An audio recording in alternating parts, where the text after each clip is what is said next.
Axis bank ने अपने personal loan के टर्म्स एंड कंडीशंस में कई सारे चेंजेस किए हैं। तो आज की इस वीडियो में उन सारे टर्म्स एंड कंडीशंस को हम जानने वाले हैं, यानी कि एक्सिस बैंक पर्सनल लोन की जो अपडेटेड, जो एकदम नई नई डिटेल है, वो मैं आपके साथ आज शेयर करने वाला हूं। एंड इसके साथ साथ मैं जो भी जरूरी इसकी एलिजिबिलिटी क्राइटेरिया, इसका डॉक्यूमेंटेशन है और सबसे जरूरी है इसके चार्जेज, वो भी आज के इस वीडियो में आपके साथ शेयर करने वाला हूं। क्योंकि देखो भाई, चार्जेस बहुत ही ज्यादा जरूरी है आपके लिए जानना, पर्सनल लोन लेने से पहले, यहां से पर्सनल लोन अप्लाई करने से पहले। क्योंकि 1% का भी डिफरेंस जो चार्जेस में होता है ना, वो लंबे टाइम में बहुत बड़ा इंपैक्ट डालता है आपके लोन के चार्जेस के ऊपर।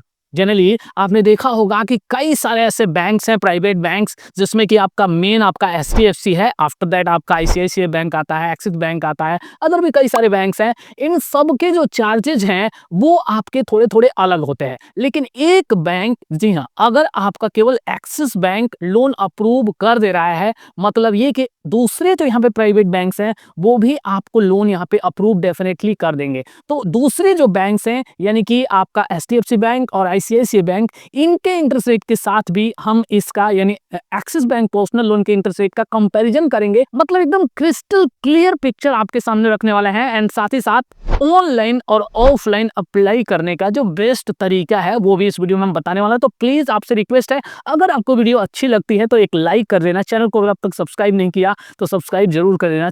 एक्सिस बैंक पर्सनल लोन आप 10,000 से लेके 40 लाख तक का ले सकते हैं, लेकिन इसमें एक कंडीशन है, अगर आप एक्सिस बैंक के कस्टमर नहीं है तो मैक्सिमम आपको 25 लाख तक का ही लोन मिलने वाला है। लेकिन हाँ, अगर आप कस्टमर हैं तो आपको 40 लाख तक का लोन यहाँ पे आसानी से मिल सकता है। अगर टेन्योर की बात करें तो 12 मंथ से लेके 84 मंथ तक आपका रीपेमेंट पीरियड हो सकता है। लेकिन मोस्ट ऑफ द कंडीशन में आपका लोन का जो टेन्योर होता है वो अप टू 60 मंथ, यानी कि 5 ईयर्स तक का ही होता है पर्सनल लोन की कंडीशन में। एंड स्पेशली अगर आप इंस्टेंट पर्सनल लोन के लिए अप्लाई कर रहे हैं उस कंडीशन में। अब देखिए, इसके यूजेस की बात करें तो ये लोन आप कहीं भी यूज कर सकते हैं, कोई रिस्ट्रिक्शन नहीं होता। जैसे कि होम लोन के लिए होता है कि आप केवल होम के लिए ही उसको यूज कर सकते हैं। यहाँ आप वेडिंग हो, मेडिकल इमरजेंसी हो, आपको अपना होम रिनोवेट कराना हो, वैकेशन पे जाना हो, या डेट कंसोलिडेशन के लिए इसे यूज करना हो, आप कहीं भी यूज कर सकते हैं, कोई भी रिस्ट्रिक्शंस नहीं है। अब इसके कुछ फीचर्स की बात कर ले रहे हैं तो देखिए, यहाँ सबसे पहला इसका फीचर लो इंटरेस्ट रेट। आगे मैं आपको कंपेयर करके यहाँ पे दिखाने वाला हूँ कुछ बैंक के साथ कि इसका इंटरेस्ट रेट किस तरीके से, किस तरीके से लो रहने वाला है। एक्सिस बैंक पर्सनल लोन का इंटरेस्ट रेट हमेशा ही कुछ बड़ी एनबीएफसी जैसे कि Bajaj finance, Aditya Birla finance capital या अदर कुछ एनबीएफसी हैं, उनके कंपैरिजन में यहाँ पे कम रहने वाला है। जैसे कि आप देख सकते हैं, बजाज का इंटरेस्ट रेट यहाँ पे आपका मैक्सिमम 31% तक जा सकता है, जो कि मेरे ख्याल से बहुत ही ज्यादा हाई हो सकता है। नेक्स्ट अगर बात करें तो यहाँ फिक्स्ड इंटरेस्ट रेट पे आपको लोन मिलता है, यानी पूरा लोन का जो भी टेन्योर होता है उसके दौरान आपकी जो ईएमआई रहने वाली है वो यहाँ पे सेम रहती है, वो चेंज नहीं होती है। यहाँ आपको लोन लेने के लिए किसी भी तरीके की कोई भी कोलेटरल नहीं देनी होती है। आप चाहे गवर्नमेंट जॉब में हो या प्राइवेट जॉब में हो, आप यहाँ से लोन के लिए अप्लाई कर सकते हैं। अब यहाँ इसके फीस एंड चार्जेस की बात कर लेना बहुत ही ज्यादा जरूरी है। तो देखिए, इसके इंटरेस्ट रेट की बात करें सबसे पहले तो यहाँ 11% से लेके 22% पर एनम तक जा सकता है। अब देखिए, इसका हम कंपैरिजन करेंगे कुछ अदर बैंक्स के साथ। तो यहाँ पे देखिए, एक्सिस बैंक का, जैसे कि मैंने आपको पहले ही बता दिया, एचडीएफसी का आपका 11% से स्टार्ट होके 24% तक का जा सकता है। एंड आईसीआईसीआई बैंक का आपका यहाँ पे 16.50% तक का ही जा सकता है। तो ओवरऑल अगर देखें तो यहाँ पे सबसे कम मैक्सिमम जो इंटरेस्ट रेट रहने वाला है वो तो आपका आईसीआईसीआई बैंक का रहने वाला है। तो मैं आपको फिर से यहाँ पे दोबारा बोल रहा हूँ, आपको जस्ट आंख बंद करके कहीं से भी लोन नहीं लेना है, बल्कि आपको इन सभी का एक कंपैरिजन करना है। कंपैरिजन करने के बाद से आपको देखना है कि कहां आपको कम से कम इंटरेस्ट रेट पे लोन ऑफर हो रहा है, वहीं से आपको लोन के लिए अप्लाई करना है। अब देखिए, यहाँ एक बार हम इसका ईएमआई कैलकुलेट करके देखते हैं। सपोज दैट एक्सिस बैंक में अगर आप 1 लाख रुपए का लोन ले रहे हैं, आपका इंटरेस्ट रेट अगर 13% का आ रहा है और लोन का टेन्योर 60 मंथ का हो रहा है, तो आपकी ईएमआई यहाँ पे ₹275 की आने वाली है। यानी टोटल आपको यहाँ पे 5 ईयर्स में ₹36,518 एक्स्ट्रा यहाँ पे रीपे करना पड़ रहा है, जो कि आपका टोटल इतना हो जा रहा है। अब देखिए आगे अगर हम देखें तो इसका जो प्रोसेसिंग फी है मैक्सिमम आपके लोन का अमाउंट का यहाँ पे 2% तक का ही रहने वाला है। एक्सिस बैंक पर्सनल लोन के प्री पेमेंट या पार्ट पेमेंट की अगर बात करें तो मैक्सिमम यहाँ पे आपको उसके लिए 3% जो भी आपका आउटस्टैंडिंग लोन का अमाउंट होगा उसका 3% तक का चार्ज यहाँ पे आपको पे करना पड़ेगा। अब देखिए यहाँ पे कुछ टर्म्स एंड कंडीशंस हैं। अगर सपोज दैट आपने 36 ईएमआई पे कर दिया है या उससे कम ईएमआई आपने पे किया हुआ है, तो यहाँ उस कंडीशन में अगर आप प्री पेमेंट या पार्ट पेमेंट करते हैं तो आपके आउटस्टैंडिंग बैलेंस का 3% आपको चार्ज देना पड़ेगा। लेकिन अगर 36 ईएमआई से ज्यादा आपने पे कर दिया उसके बाद आप कोई भी पार्ट पेमेंट या प्री पेमेंट यहाँ पे करते हैं तो आपको लोन का जो भी आउटस्टैंडिंग बैलेंस होगा उसका 2% ही यहाँ पे चार्ज देना पड़ेगा। यहाँ एक और कंडीशन है कि किसी भी साल में जो भी आपका आउटस्टैंडिंग लोन का बैलेंस होगा उसका 25% तक आप बिना किसी चार्ज के ही रीपे कर सकते हैं, यानी आपको उस पर कोई भी चार्ज नहीं देना पड़ेगा। आगे देखिए अगर हम देखें इसके लेट पेमेंट पेनल्टी की तो वो आपका मैक्सिमम 2% पर मंथ हो सकता है, जो भी आपका ओवर ड्यू अमाउंट होगा।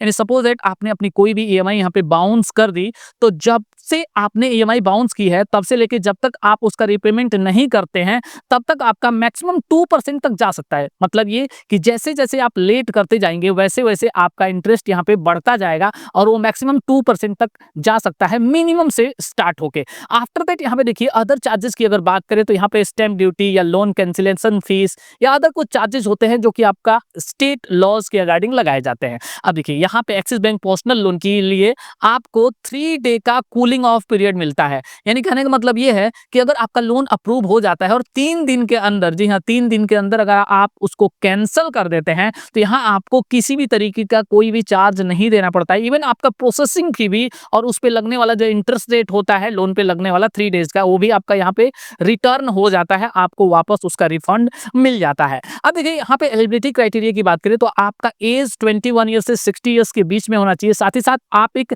सैलरीड एम्प्लॉय होने चाहिए और आपका इनकम स्टेबल होना चाहिए, यानी एक फिक्स इनकम हर मंथ आपके अकाउंट में यहाँ पे आना चाहिए। अगर एक्सिस बैंक पर्सनल लोन के लिए इनकम क्राइटेरिया की हम बात करें तो अगर आप एक्सिस बैंक के पहले से कस्टमर हैं तो आपकी मिनिमम मंथली इनकम कम से कम 15,000 यहाँ पे होनी चाहिए और अगर आप इसके कस्टमर नहीं हैं तो कम से कम आपका 25,000 पर मंथ की सैलरी यहाँ पे रिक्वायर्ड है। अब क्रेडिट स्कोर की बात करें तो देखिए 700 से ज्यादा अगर आपका क्रेडिट स्कोर है तब आप यहाँ से लोन के लिए ऑनलाइन अप्लाई कर सकते हैं या लोन का जो अमाउंट है वो आपका ज्यादा से ज्यादा यहाँ पे मिलने के चांसेस हैं। हाँ, अगर आपका सिविल स्कोर अभी तक जनरेट ही नहीं हुआ है, अगर आप फर्स्ट टाइम लोन के लिए अप्लाई कर रहे हैं तो मैं आपको यहाँ पे सजेस्ट करूंगा कि आपको हमेशा यहाँ पे ऑफलाइन अप्लाई करना है, वहां आपको आसानी से लोन मिल जाएगा अगर आप फर्स्ट टाइम लोन के लिए अप्लाई कर रहे हैं तो।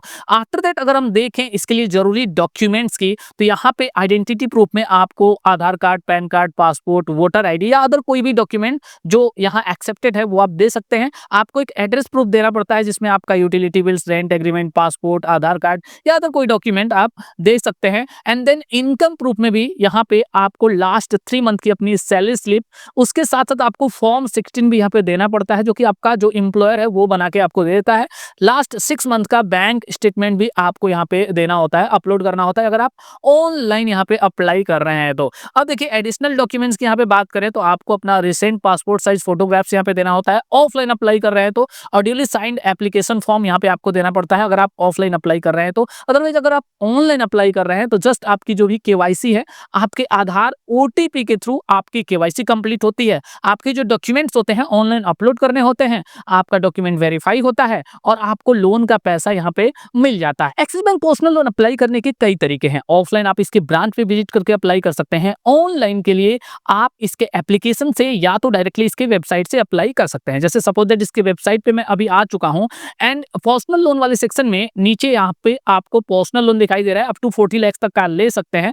जितना भी लोन आपको चाहिए इससे यहाँ पे कोई भी मतलब नहीं है, फर्दर आगे आप यहाँ पे चेंज कर सकते हैं। यहाँ नीचे अप्लाई नाउ का जो बटन दिखाई दे रहा है वहां पे आप क्लिक करते हैं एंड आगे यहाँ पे कई कंडीशंस हैं जैसे कि आप देख सकते हैं। सबसे पहले आपको अपना मोबाइल नंबर यहाँ पे डालना है एंड डाल के नीचे क्लियरली यहाँ पे लिखा हुआ है कि आपका मोबाइल नंबर आपके आधार कार्ड से लिंक होना चाहिए क्योंकि ओटीपी के थ्रू आपकी केवाईसी यहाँ पे कंप्लीट की जाती है। तो आप अपना मोबाइल नंबर डालते हैं, टर्म्स एंड कंडीशन यहाँ पे एक्सेप्ट करते हैं, आगे प्रोसीड करके अपनी केवाईसी कंप्लीट करके डॉक्यूमेंट्स अपलोड करके आप लोन यहाँ से ले सकते हैं। अगर आप इसके पहले से कस्टमर हैं तो डायरेक्टली जो भी आपका डेबिट कार्ड है, आप यहाँ पे अपना डेबिट कार्ड नंबर डालते हैं एंड अपना डेबिट कार्ड का जो भी पिन है वो आपको डालना है, टर्म्स एंड कंडीशन एक्सेप्ट करना है एंड यहाँ आपको सबमिट के बटन पे क्लिक कर देना है। फर्दर आप यहाँ से आसानी से लोन के लिए अप्लाई कर पाएंगे।